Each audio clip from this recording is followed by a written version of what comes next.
Phénomène courant en cette période hivernale, l'inondation de certaines prairies et secteurs forestiers d'Alsace centrale, comme par exemple dans l'Ilvalde.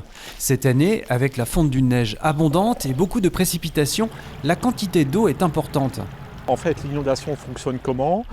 Toute l'eau qui arrive du massif vosgien se retrouve à un moment donné dans l'île et ses bras.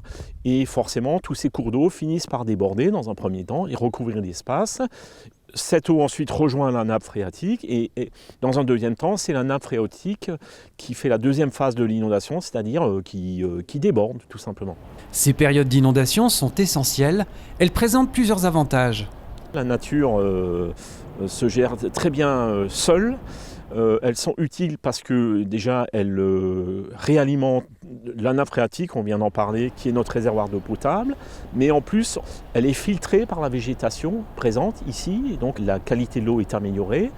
Et puis ensuite, il y a un dernier rôle qu'on méconnaît, c'est un rôle de régulation. Toute cette eau qui s'étale là massivement, c'est de l'eau en moins qui arrive massivement à l'aval. Donc il y a une protection des agglomérations situées à l'aval, Strasbourg, Erstein, etc.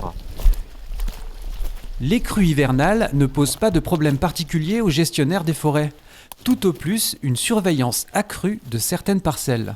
En soi, l'inondation fait partie du milieu naturel, donc c'est à nous de nous adapter dans notre gestion aux inondations. Je pense notamment aux exploitations forestières qui sont un peu plus compliquées qu'ailleurs parce qu'il faut profiter des fenêtres où on n'a pas d'eau.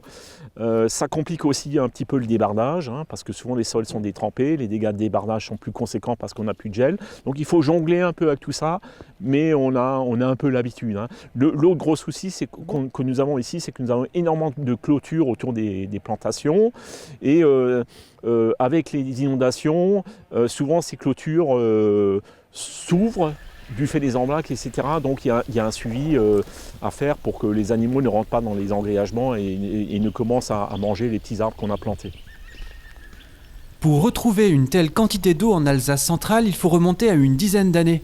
Une bonne nouvelle après une forte diminution du nombre de jours de pluie et un allongement des périodes sèches observées depuis 2018.